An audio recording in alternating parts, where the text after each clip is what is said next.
早晨啊，我係阿 Sam，做運動嘅時間啦坐喺原位嘅位置啦偏前少少坐我哋今日好，身直腰放鬆，兩隻手咧攞上嚟前面先，前臂咧又搭住咯即係咁樣平排搭住啦。一隻手近自己呢個隻手咧就攞落嚟打橫攞起，跟住拍翻埋嚟，好似排隊咁另一隻手大幅度嘅動作，手踭依然 keep 住壓開嘅兩邊嘅時候咧，你睇下有冇撞到嘢啦，OK 來回大動作咁去做就得噶啦好，手提高到肩水平嘅位置比較精神少少個肩咧就放鬆少少啦，OK 動作唔使太快嘅好，大呼吸少少來回5至10次之間啦左右為之一次。好，做完之後就停一停，放翻低，然後跟住兩隻手一樣係攞嚟前邊，輕輕揸住拳頭，跟住前臂咧就好似一個火車嘅滾動咁啦如果你能夠做到快咧，就快啲啦，係咪OK 兩隻手咧就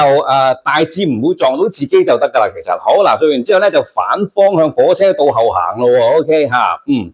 令到個手踭關節靈活啲膊頭肌肉可以訓練到啦，係咪？好啦，跟住停一停啦，又膊頭會攰攰地正常嘅我哋做一個拉筋動作，唔使驚。一邊手攞嚟前面先，打斜擺喺前邊，另一隻手喺上邊撳住手踭嘅位置，輕輕撳住佢，跟住垂低嗰隻手，下邊嗰隻手咧放鬆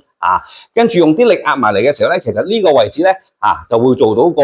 拉筋個感應個感覺喺度噶啦 ，OK 靜態伸展咧就係15至30秒鐘左右啦，有時間可以拉耐啲嘅。好，另一邊咯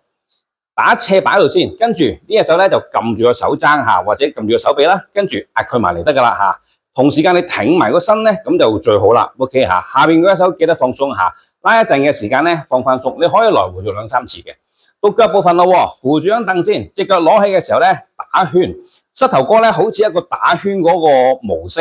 順時針5至10次之間，跟住逆時針咯反方向盡可能做到打圈嘅狀態啦。OK 好，做完之後就呢邊腳放翻低啦，另一隻腳攞起咯同樣都係咧順時針幾次5至10次之間，跟住就逆時針再反方向再做啦，係咪呢個訓練大髀肌肉嘅好，放低嘅時候咧，我哋喐腳腕關節啦轉一轉腳腕關節，都係分順時針逆時針嘅。攞起上嚟俾你睇嘅時候咧，就係咁樣嘅狀態啦。你可以兩隻腳一齊做嘅做完一邊就做另一邊啦，或者你可以兩隻腳同時間一齊做都得嘅。OK， 今日運動暫時到呢度先記得喺我哋嘅頭像入邊咧撳通知嗰個鐘仔 ，OK， 訂閱埋我哋頻道，聽日見。